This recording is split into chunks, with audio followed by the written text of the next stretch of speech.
Another draft physics presentation. Comments, just thought I'd deal with them. Not terribly interesting, so I don't know. It won't be any specific subject. Might talk about filtering gold out of sluices or something. Talk a little bit about galaxies. I think somebody asked some relevant question or something, and a little bit about magnets and something. So just giving you a fair warning. So the Art Vandelay guy posted a whole big long comment complaining about Superior Minds comment, and the whole thing is just about the fact that the point was sort of made that forces don't interact with forces, and that if you can collect force in matter, that force would be immune to extra force, at least in some ways, interacting with it, except for how it interacts with the matter. So if the force is pushing matter in one direction, that force, depending on circumstances, would be immune to drag with force. Now, obviously the matter bits aren't immune to drag, and that's the substance of the argument. But there is just this fact that force doesn't interact with force, which means that you can imbalance a force inside of something, and theoretically, and that imbalance would have the consequence of velocity, and that velocity could overcome the drag proportionally, if you could increase the amount of force consistent with the extra drag. So the faster the more the drag gets, the faster the more engaged the force has to be. So if you have extra force and you're pushing one extra electron with it, as you would go into more drag, that is, as your velocity would increase, a higher percentage of that force has to engage with more electrons, that kind of argument. But anyway, so it's just an argument about the fact that there is an argument to be had. I mean, you can't just close the door on the subject by some notion of conservation, because there's nothing violating conservation. It's just really the process through which matter acquires velocity. And these are all open questions, and that physics doesn't answer any questions regarding the maintenance of velocity or even its creation. There's huge flaws in the sense of the Einstein notions, in the sense that you could argue that electrons are not gravitational. It seems pretty clear that we don't notice that gravity pushes all the electrons down the surface, and the spark, if it happens at the bottom of two plates or something. We don't see any evidence of electrons being obedient to gravity. So there is an argument here to be had. That's all. That's as far as I'll do another video on drag, and then we can argue it some more. But I just mean, because I have a couple other ideas. But it's an open subject, in that it really hasn't been covered by physics, this whole idea of what creates your inertia, your inertial state that you're in. How exactly are my atomic structure structured when I'm orbiting around the Earth, and I'm orbiting around the Sun, and I have all these motions, and somehow my matter is part of those movements. Logically, we could deduce. But I'm just saying there's no conversation in physics about what's the process that enables that to happen. So anyway, so it's a subject. It's not a non-subject, and that was really the point of Superior Minds' rudeness to you, was the fact that he thought it was kind of imbecilic to say there's no subject. But anyway, whatever. Alright, that's whatever this George guy, see no see, say no say, whatever. No comprende English, then why are you watching my videos? No point in asking somebody who doesn't understand why they don't understand, I suppose. So you won't understand the understand word. Anyway, so this guy said, Michael Van Briesen is awesome. His video is really helpful whenever I took my physics exams. One thing about Mr. Briesen's videos is that he has clear explanations As do you, DraftScience. There's no unnecessary verbiage, unlike our pal Ken Wheeler, the man who berates his viewers. Yeah, well, the fact that he berates them, the fact that he's just talks gibberish, I mean, frankly, it's a bigger problem. But anyway, so fragmented. I guess I should have warned you there'd be some Ken Wheeler crap in here. So he did this whole long thing trying to turn Ken Wheeler's gibberish into some sort of reasonable theory. You know, maybe I'll just, I don't know what parts to read. Well, I'll read some of it. Yes, that's what he's saying. Ether is a field, and magnetism, electricity, and so on are modalities in that field. Right, so why doesn't he just say that? Why doesn't he just say, look, it's all ether, and everything is just a disturbance in that ether, including material substance. So maybe he believes that the electrons and protons and the whole structure of an atom are really just jiggling bits, and that everything's just a jiggling bit, and then in the ether the jiggling bit means that the jello or whatever the ether is jiggles back and can send signals between things. So maybe he thinks light's just the jello jiggling. Yeah, it seems he's saying something like that. So why doesn't he just say it? I mean, why all this convoluted bullshit when he's really just saying everything is, some sort of jiggle, and that the jiggles happen in some sort of straight line function when it comes to things like photons and stuff. They don't spread the jiggles, it's just a torpedo jiggle. It moves just like a particle. It's a jiggle. It looks just like a particle, except now it's a jiggle. Anyway, so I guess there's no point in reading all this, but that's all this is basically saying, that somehow, yes, Ken thinks this, and he, for some reason, doesn't feel like just saying it. Alright, anyway. Ken says fields are not particles.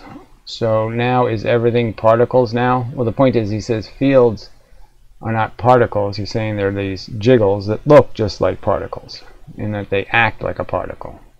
Actually, he may be right. Well, he's not right about anything, so I'll delete that just for being stupid. He's an idiot. Anyway, maybe concentrate on washing that mop, dude, and fix those rotten teeth. Smiley face. We should put like a tongue sticking out or something. And you are the loser, dumbass.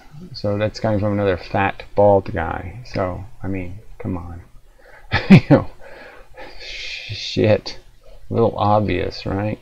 Yes. Got a little bit of a... yeah, you're envious. Anyway, little MB problem. Anyway, hey man, I think it's cool you questioning Ken's theories. Well, I'm really not doing this cool thing or dude thing or whatever. I just, whatever. Nice to see someone want to have a constructive argument for once. Just wondering if you have seen his videos using magnets to help build a gold sluice.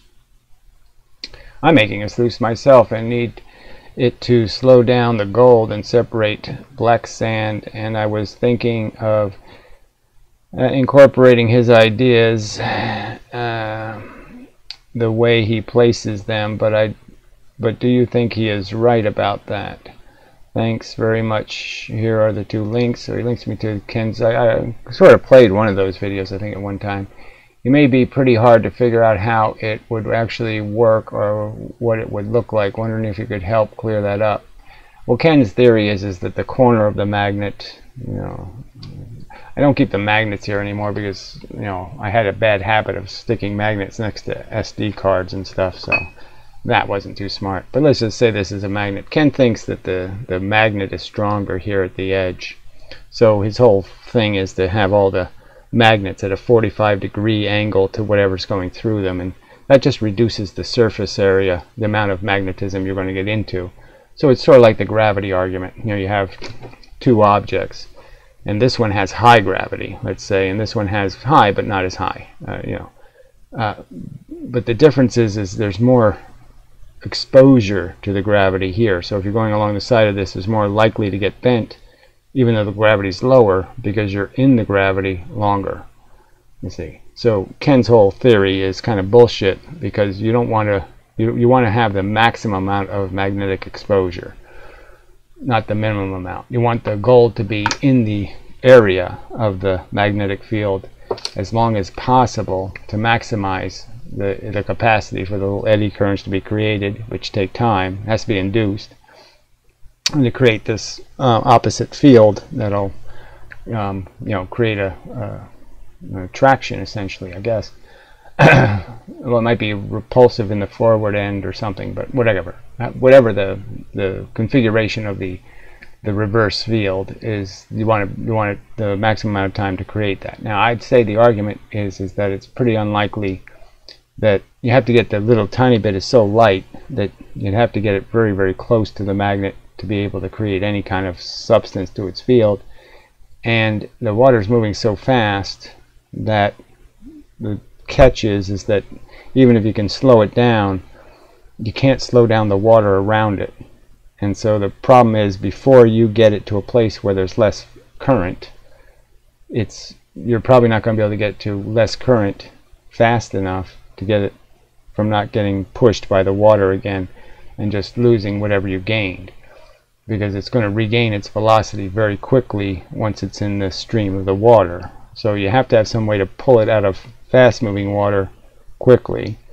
That's the first problem. So I would say the first step would be to definitely have the water in some sort of eddy, so the water goes over something like a barrier. So you put a barrier in that the water has to flow over, like a dam, and then you create eddy currents in here underneath it and put the magnets there. You might have some chance of having them precipitate out in the eddy current, because that's a slower current. But the whole theory, I think, is thin, just because I don't think the little tiny bits of gold are going to create enough of a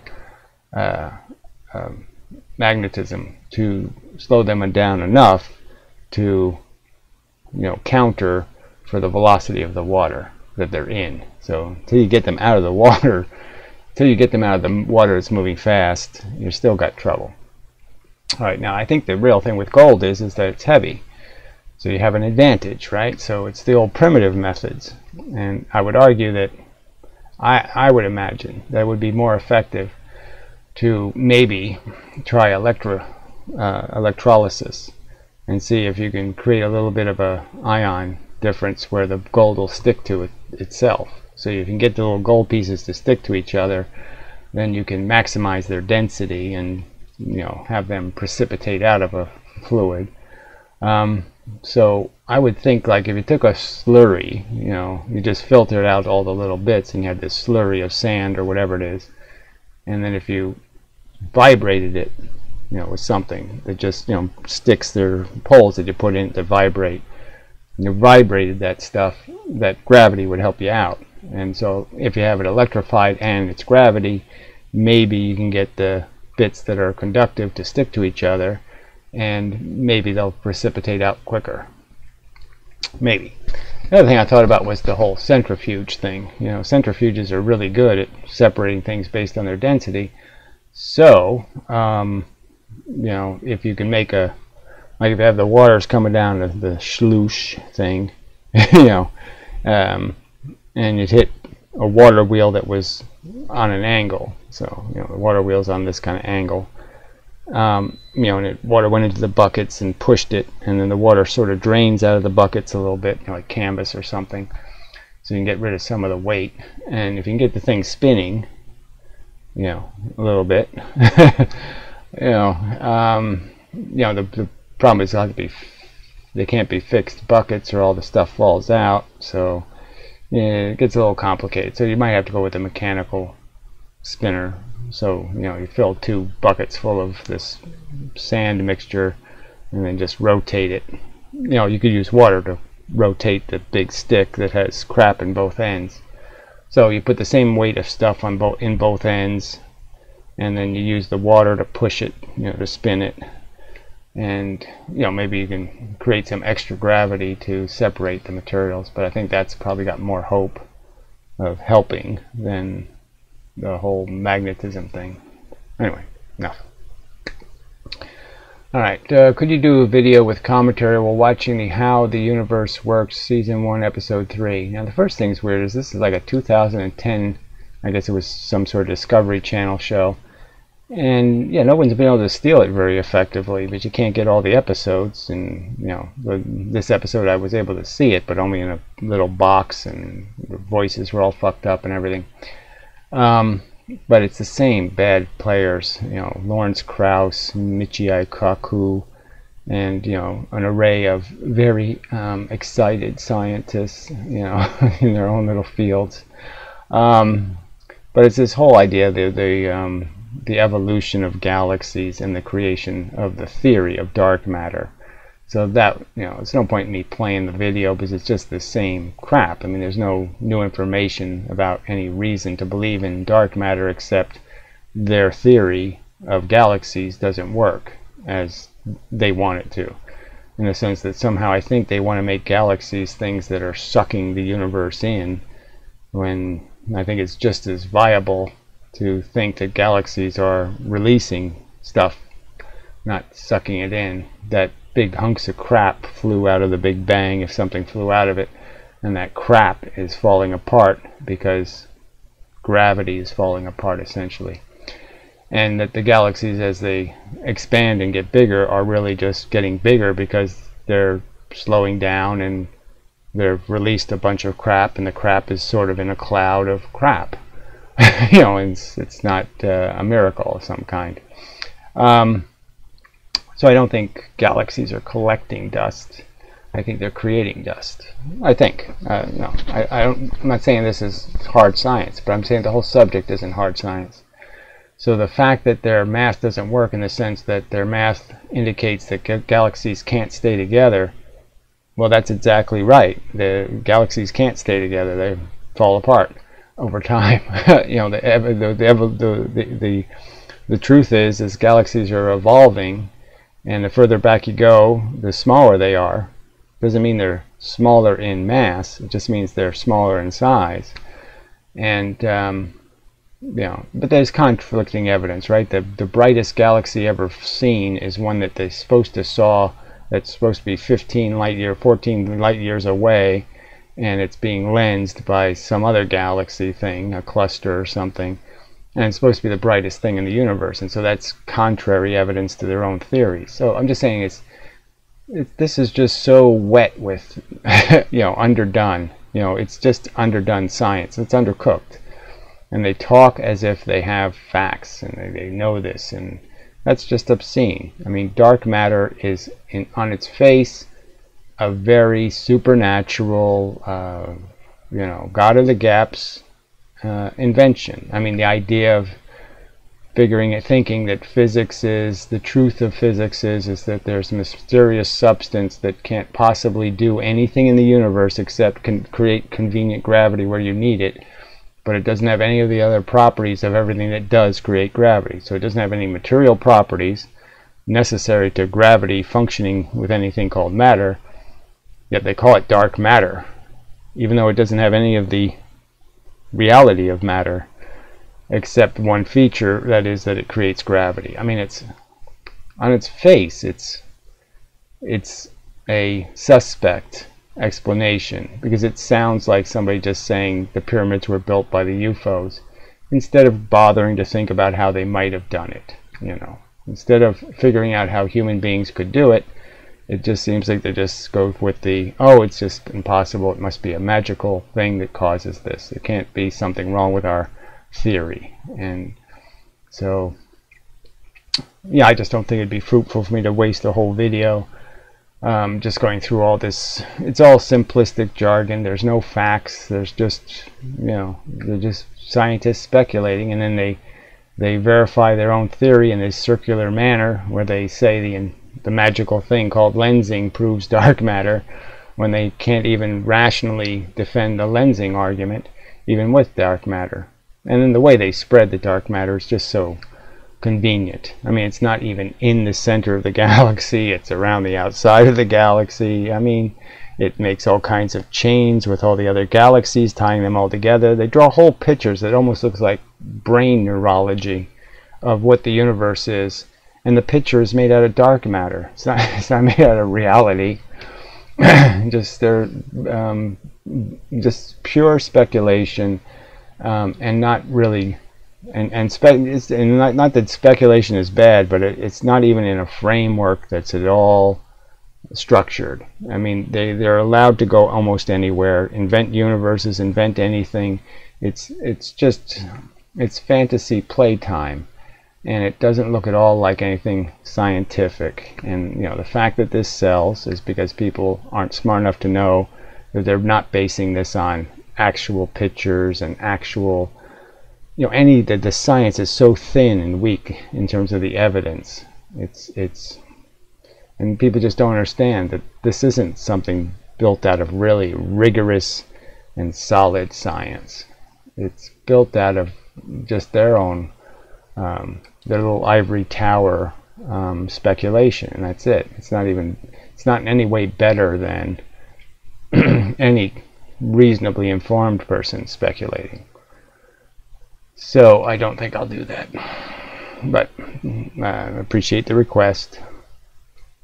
I think I'll have to watch some of the other episodes. This one was so bad that this is the rest of. There's like 5 seasons of it or something. I don't know. It's disgusting science. I mean, it's just horrible. All right. I mean, I just can't even imagine what they've done with gravitational waves and crap like that. It's just I mean, this is really bad. I mean, physics is really just so full of shit. I mean, it's just so poorly. The evidence is so bad. The real evidence, and there's so many presumptions built into their conclusions. It's just terrible. Anyway, so Lena Engineer. So no doubt some language issues here, but I've never really understand too many of her posts. But anyway, we'll give it a shot. If I put ferrous material like iron powder around magnet, it make chains of little magnets from the tiny bits of metal. Well, yes, but the little tiny bits of metal are themselves little magnets, so it's not really making chains of little magnets. It's all the little magnets are sticking to each other. So it's just like if you take a bunch of little little neodymium magnets and you pile them up, they essentially become one big magnet. Now they're not quite the same because each one of the little magnets still has some. They're not perfectly connected to each other, so the connection isn't, so the efficiency isn't perfect like the little atomic magnets, the little atomic magnets inside the neodymium, but it's substantially one magnet once you start piling the magnets up. Alright, I am so much wondering about spaces. It looks like aligning to average polarity radiating, and maybe north polarity repel north polarity and south polarity repel south polarity in each line of chained tiny magnets repulse to each other and make spaces like this. Well, there's not really, they don't make spaces. I mean, the South Pole gets as close as it can to the North Pole of the other magnet. The spaces, obviously, inside the magnets can't really be controlled, so I don't understand this space difference you're creating. So she has like a space difference, which I don't understand where that comes from. Same way radiating to make for all N to line up and all S to line up. Yeah, and they line up kind of, if we consider this north and south, they line up, not necessarily head to toe, but side to side. So, there's other reasons why the efficiency isn't perfect. But the idea is once they do that, it just becomes one magnet. They're, for all intents and purposes. Alright, so I don't really understand this. The same way radiating to make all N to line up and all S for same radial vectors going out from big magnet.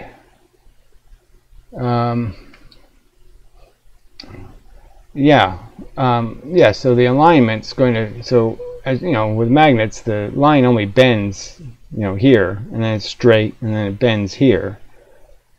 So the alignment with the magnet is this whole bunch of little magnets. The little tiny magnet here isn't really concerned with the fact that it's not aligned with one pole, because it's really just aligning with the fact that it's in alignment with its local neighbor. That's why the field lines aren't right next to the magnet. They're out from the magnet. So, and they're created because you're preventing the magnet from doing what it really wants to do, which is smash into the magnet. I mean, if the magnet had its real choice, it would move into the magnet. So if you did this in a fluid, you'll see that the magnets start lining up in rays, not so much in lines. So it's only because you're not allowing the magnet to do what it wants to do that it's settling for lining up with its local neighbor. So the local neighbor thing is more dominant because you're not allowing the magnet to essentially do what it wants to do, which is, this is a red end over here and this thing wants to point to it, but it can't because you're physically restricting it, and its local neighbor is saying don't do that. The attraction to its neighbor is stronger than the will to go towards the other magnet. And like I said, because you're creating a you're physically inhibiting the iron filings. That's why the paper's there, because if you just sprinkle the iron just sticks to the magnet. You're forcing it into an unnatural condition by keeping it away from the magnet. Alright. But it would turn based on the field change. So if you were using a compass, the compass would turn a lot more than the iron filings, I guess is the way to to say it.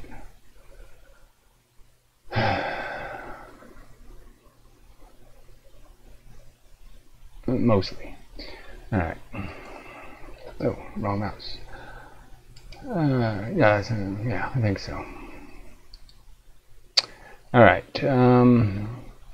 So this one is an increase in width of the black band linear or exponential with the angle. So this is on the single slit and double slit, and I was talking about how the pattern, you can sort of see that the effect isn't, you get the impression on the classically done double slit experiment that there's a little bulge and then a bigger bulge and a little bigger bulge and then the peak middle one and a little bulge, and it's really not that this is smaller, the thing out here. It's exactly the same size. It's just that the little, if it was made out of 10 lines, let's say, so each section is made out of 10 little sections. So it's just 10, 10, 10, 10, 10. And the difference is in the first section, all 10 are lit up. So there's 10 little bars separated by a little black line. And so none of those lines change size. So the size of the little line and the size of the space between it, none of that changes no matter how far out you go. And all that changes is when you go here, only 8 of the lines are lit up, and the space has gotten wider because the lines that were lit up are no longer lit up. So the black space is getting wider. And you go to the next one, the black space is wider because less of the bars are lit up. So it's only how many are lit, if they were dominoes, let's say. So it's certainly linear in that sense. It's not exponential. There's nothing getting bigger. It's just the proportion to light and dark is changing. Now, I always thought when I saw that, maybe I can draw it and just show it to the camera. I don't have the camera set up for, I didn't think I would do any drawing.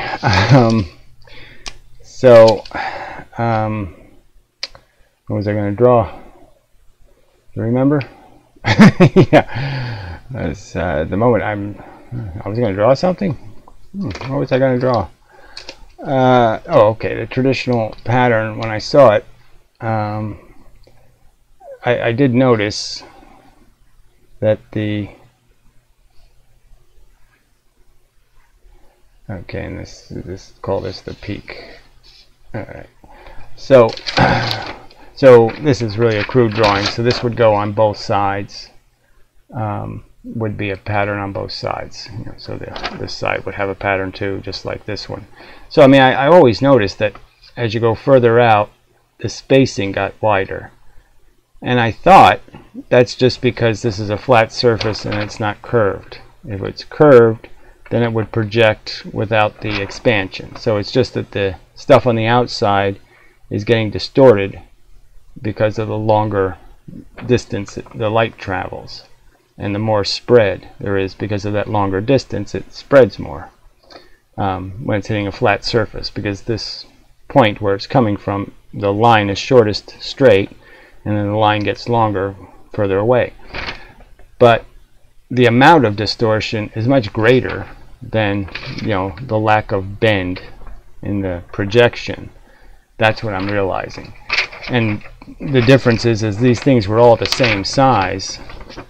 I just didn't realize that what was really why the black space was getting wider here is because the light space was less percentage of the whole blob. So the blobs are all the same size. It's just only 5 out of 10 are visible here, and then it would be 3 out of 10 here and 1 out of 10 here. So they're getting further apart because there's, you know, many more little bands that are now dark instead of light. Hopefully that's understandable as I stated it, but I can hope, right? Can we use a caliper instead of our fingers to view the dark area, and how much does it read? Yeah, well, I have tried. Some of this is, you know, the camera did pick it up with fingers, right? I mean, obviously I videoed my fingers and I videoed the fact that you get the distortion. But with regular solid objects, it doesn't happen, you know, as easily. And I don't think it's as strong for some reason. So I think because our fingers radiate heat and moisture, the effect is greater when you're using your skin than the effect is with solid objects. I'm looking here. I know I have, yeah. So I have like a little paper slit that I can change the width of it. You know, it was an early version, and I can, you know, hold it up to the screen, and I can definitely get the line in there, but the camera doesn't pick that up. So that is, you know, just a fact. I mean, there's a dead straight line right in between, right in the middle, and the fact that it's in the middle is kind of like, well, that's weird. So that just might be a problem with my own vision. My vision is, you know, old man eyes now, so that might just be something my eyes are creating, because I couldn't get the camera to pick it up. But I didn't try a really fine slit either yet. So it is a truth that the effect works better with your fingers than with the objects. But I haven't tested it a lot, so maybe from enough of a distance, you know, maybe I just didn't have the focus on the camera right. Who knows? But I'll do more fiddling around with it. I don't think a caliper would be all that interesting, just because, yes, it'll tell you, well, it's 0.2 millimeters or something. I suppose if you could use a caliper with different materials and see how each material behaves, that would be interesting. I mean, something I'll add to the next video on the double slit, that this was a response to. Thank you. One comment, you know, on the subject. Which, you know, it's disappointing because, you know, the video's got like, I don't know, 15 dislikes on it. I don't know what it's up to now.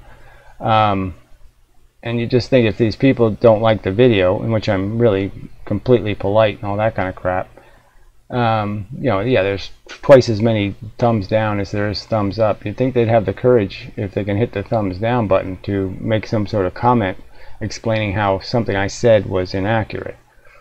But regardless, but I was thinking, you know, the add-on would be that I'm messing around with just single surfaces, you know, just edges, and you get a huge diffraction. Now there's no on-off, there's no interference because it's only one surface, but I mean, you get the huge diffraction. So clearly the light's being deflected by something. You know, it's hitting something that's causing it to do, and it's huge. It's a, you know, so clearly, I just say, as for speculating purposes, and like I said, I played with it a little bit by moving another. So I shined a light laser beam over the top edge of pieces of metal and stuff, and you get a huge spike, you know, that goes up. And I guess you could do it this way, and the huge spike would go sideways. So I guess I should do it that way, actually. But anyway, and it doesn't seem to go down. So that's another thing interesting. It only goes in one direction, up. It doesn't go down. But anyway, which is sort of unintuitive. You'd expect the, you know, you expect it to go down, not up. But anyway, at least I would expect it to. So what was I going to say? Yeah. So just in the air, I try to put another surface, you know, and try to bump into it, and you can create just tiny fractions of a moment where you see the on off, on off, on off. And so it seems logical to me that, yeah, this surface, when there's no other surface, the electrons are in one position, and when you bring another surface in close proximity, you change the configuration of the electrons, and that's why you get a different pattern. And it seems a perfectly reasonable explanation for what's going on. And so anyway, I'll do more on that in that next video, where I'll hope to add more things. I mean, that's not enough of a subject yet for you know, to have another video, but I might explain more. I might go into more detail on how I believe it's electrons that are diffracting the light. That light does never bend. Light never bends. It never interacts with something where it shares some energy. Photons don't hit photons, remember? Photons aren't affected by magnetism or any force except for gravity, and the gravity thing is something I'm pointed out is built on really thin evidence. So there's not too much evidence that you can bend a photon. That is, you can create a force field or something that the photon bends because of it. So it has to interact with something in a more substantial way to be refracted, to change its angle. And that's what's really happening, is the electron's moving because the electrons associate with other electrons. So it gets momentum from the photon, it moves a little bit, and then it releases a new photon, releases back the energy. So it lets the photon, it's like the photon is a little guy on a bicycle, and you're on a bicycle, let's say, well, let's say four-wheel bicycles. Let's say cars, doesn't matter. Okay, you're in cars, and you're in a position, and a car comes up and hits you in the bumper and pushes you along for a little bit. So you're part of the car, essentially, and you're giving the car a little bit of velocity, and then you leave. And the idea is while you're pushing the car is associated, it's tied to other cars, and so it doesn't go the way you initially pushed it. It goes in an arc of some kind, and then when you are released from the car, you're now going this new direction. So you were going this way, you push the car for a little bit because you're inside of it, you know, you become part of it, and then a new car is released, and it's going to be released in this new direction because the electron moved not straight. And I mean, I could do the electron argument, but I'll save those for the specific videos on that specific subject. But electron on electron is different because the electrons have a force around them, and the force affects each other. Not the forces don't interact, but the force from one affects this, and this one's force affects the other one, so they don't actually hit each other. So they roll around each other, which means the electrons create the better pattern, actually, the more wave-like pattern.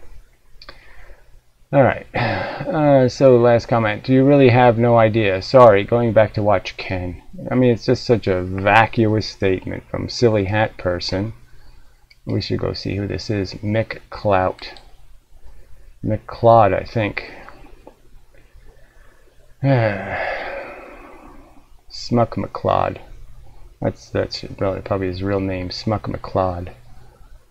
So let's see. So he liked, you know, the wintertime DIY of making a strap for a leather bag. That's really so fucking interesting. What if physics is a lie because the bee knows best? So this is like an old argument from fantasy world, you know, urban legend nonsense that somehow bees can't fly because of physics says so, which is just nonsense. Alright, so he's just basically a truther and not a kook. An idiot with 1 subscriber. Right. So his opinion should be really important to me, right? Oh, no, it really shouldn't be at all important. So yes. Good riddance. Enjoy your, you know, Ken Wheeler is serving up the rice cake of physics. I mean, there's just no substance. You'll starve listening to Ken. In terms of you, if you fed on facts, you won't get any of those from Ken. Yeah. Anyway, so that's probably enough.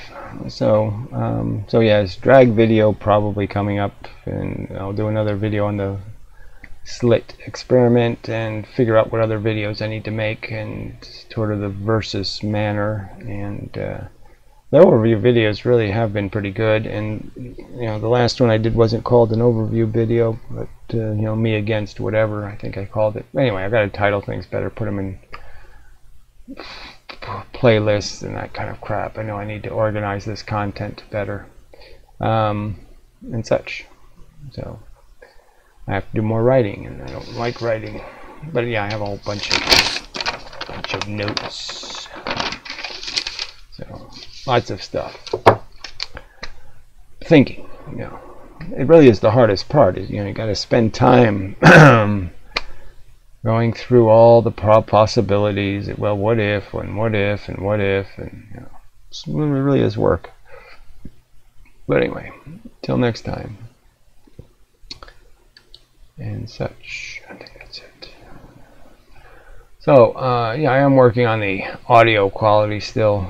This mic is better, but I do have to use a noise filter, which probably causes some distortion. I don't know if overall it's better, but I think not having the background noise is good. But not that it's that loud in here, but I don't know why. I mean, this mic just seems to really love the sound of my computer. You know, it just wants to amplify it for some reason. And the mic is really dull to start with, so maybe I have to try a different mic. I mean, I have to amplify it quite a bit to get the volume up. So anyway, working on these issues and such. So till the next time, and such, so forth and whatnot.